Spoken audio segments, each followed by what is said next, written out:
Bismillahirrahmanirrahim. Assalamualaikum warahmatullahi wabarakatuh. Innal hamdalillah nahmaduhu wa nasta'inuhu wa nastaghfiruh wa na'udzu billahi min syururi anfusina wa min sayyiati a'malina. May yahdihillahu fala mudhillalah wa may yudlil fala hadiyalah. Wa asyhadu an la ilaha illallah wahdahu la syarikalah wa asyhadu anna Muhammadan abduhu wa rasuluh la nabiyya ba'dah. Allahumma sholli ala Muhammad wa ala alihi wa ashabihi wa man tabi'ahum bi ihsanin ila yaumiddin, amma ba'd.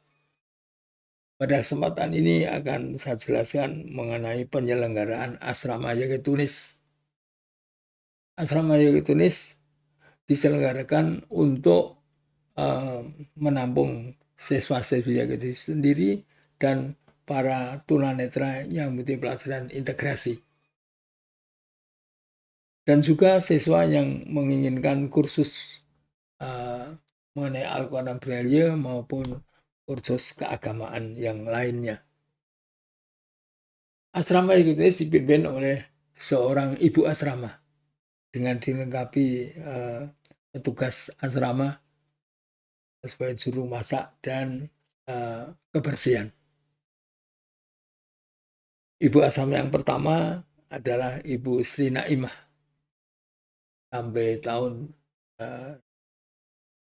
1973, kemudian digantikan oleh Ibu Saminem ya, dengan Bapak Supriyo sebagai suaminya.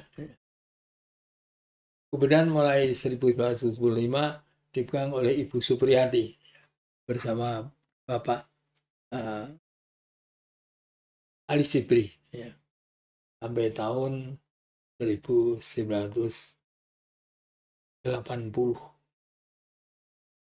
Selanjutnya dipegang oleh Bapak Wiyoto bersama Ibu sampai tahun 1985 dan dipegang oleh Bapak Haji Hajid Busyairi sama Ibu sampai tahun 76. Muhammad Najamuddin bersama Ibu Suwarsih BA itu megang asrama antara tahun 1977 sampai tahun 1990.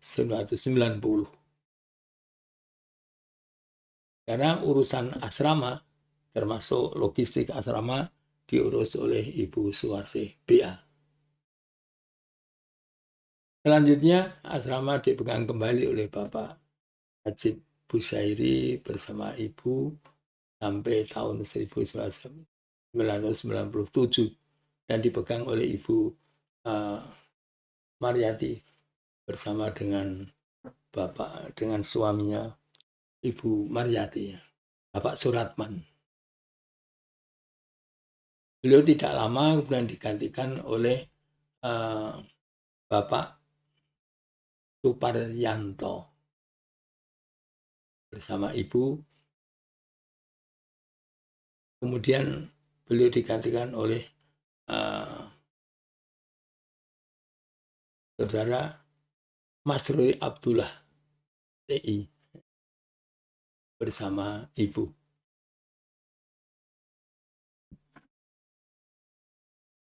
Kemudian selanjutnya diadakan pergantian lagi, yaitu dipegang oleh Ema ya, bersama suaminya Bapak Nugroho, yaitu putri dari Bapak Haji Hajid Busyairi. Nah sekarang ini asrama dipegang oleh Ibu Aminatun. Maksud saya asrama dipegang oleh pertama oleh Ivan ya.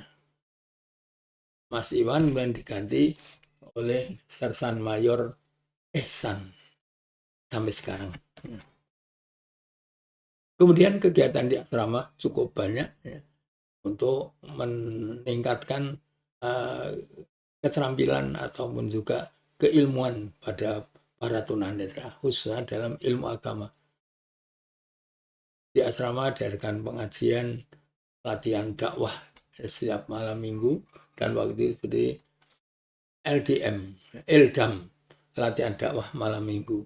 Kemudian diadakan pengajian setiap habis maghrib, seluruh warga asrama wajib untuk belajar Al-Quran, tadarus Al-Quran ataupun belajar Al-Quran dengan Al-Quran Braille.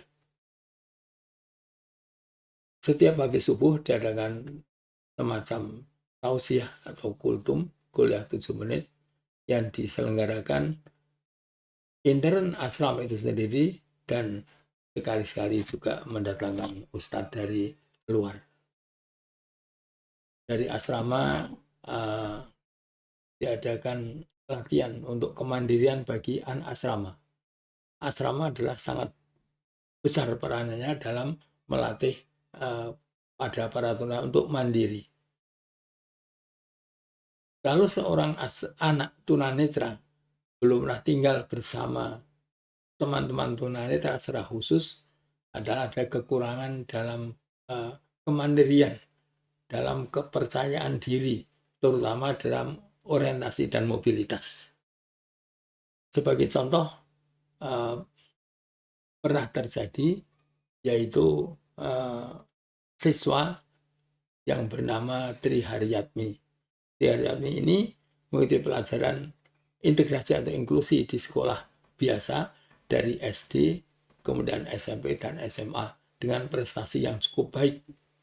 Tetapi pada tahun 1989 dia datang ke asrama Yogyakarta dengan diantar oleh kakaknya. Kakaknya menuturkan bahwa keinginannya setelah tamat SMA supaya adiknya Tri Haryatmi tinggal di rumah dengan menulis, mengisi artikel atau dan semacamnya dalam harian atau majalah. Namun kenyataannya dia hanya membeli koran ya, di seberang jalan saja, dia tidak berani atau tidak bisa. Ini bagaimana solusinya? Bahwa itu saya terima sebagai anak asuh asrama, dan setelah diorientasikan beberapa hari, kemudian kebetulan ada kegiatan pondok pesantren Ramadan yang diadakan oleh Himpunan Tunanetra Islam di Semarang. Nah, saya minta untuk mengikuti kegiatan itu. Dia mengikuti kegiatan di asrama yang diselenggarakan di Semarang, yaitu di Karangpanas, daerah yang sudah agak pegunungan. Dan waktu itu adalah musim kemarau, sehingga air yang untuk mandi di asrama pondok pesantren itu harus mengambil dari rumah sebelah yang letaknya lebih rendah dari asrama itu. Setelah mereka mandi, dia bertanya bahwa anak-anak yang mandi harus mengambil air sendiri.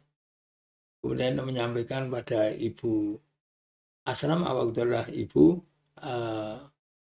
Siti Amrinah BA, yang dulu pernah menjadi guru di Tunis. Ibu Siti Amrinah menyampaikan, ya kalau mau mandi ambil air sendiri. Bagaimana Bu saya mengambil air? Saya ini kan tunanetra. Itu semua temannya tunanetra. Silakan mengambil ini bersama dengan temannya.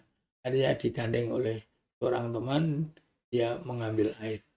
Dilihatnya oleh Ibu Siti Amrinah, itu air matanya bercucuran, dalam arti dia menangis. Tapi hal itu dilakukan ya, sampai mengambil air secukupnya untuk mandi.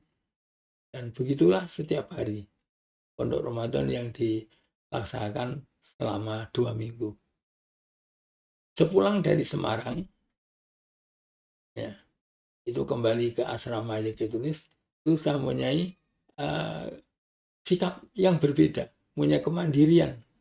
Kemudian akhirnya dia bisa melanjutkan kuliah di Universitas Muhammadiyah Yogyakarta dan mengambil fakultas agama.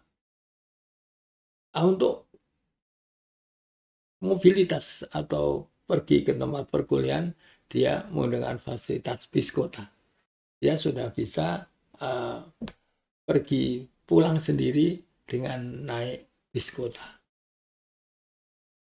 Begitulah antara lain dengan latihan di kalangan tunanetra secara khusus akan bisa menghasilkan suatu yang luar biasa. Karena hal itu seperti kejadian yang dialami Tri Atmi itu sulit untuk berhasil kalau itu yang melakukan semuanya orang yang melihat atau bukan tunanetra. Kenyataannya beliau bisa mulai kesarjanaan dan setelah melakukan wiyata bakti beberapa tahun di Yakitunis, dia mendapatkan pengangkatan sebagai guru agama dari Kementerian Agama dan sekarang bertugas di Pemalang. Kemudian yang kedua, sebagaimana pernah saya ceritakan, yaitu Yunisma. Yunisma itu kemudian SD lulus dengan nilai terbaik. Tetapi setelah tinggal di asrama untuk belajar di MTS LBA, mulailah dia tinggal di asrama dan diorientasikan oleh ibu asrama. Setelah diorientasikan dengan harapan dia bisa melakukan kegiatan mobilitas sendiri, seperti ke ruang makan, ke kamar mandi, ke kelas, dan sebagainya. Nah, pada malam hari, dia makan mandi, minta diantar. Maka diantar oleh temannya. Kemudian dia yang kedua minta tolong lagi. Temannya, lu tadi kan sudah saya antar. Dia menyampaikan, saya ini tunanetra, Mbak. Bisa minta tolong untuk diantar. Apakah saya bukan tunanetra? Nah, mereka berbincang di antara teman tunanetra dan yang lainnya juga ikut berbicara. Ya, terjadilah semacam perdebatan. Ya, ini saya antar sekali lagi. Ingat-ingat jalan yang ditempuh ini. Nanti harus pergi ke mandi sendiri. Dengan demikian, akhirnya Yusma juga bisa menyesuaikan dengan kehidupan di asrama dan dia bisa belajar dengan baik, juga akhirnya memulai kesarjanaan dari UI dan sekarang bertugas sebagai guru agama di Ngawi.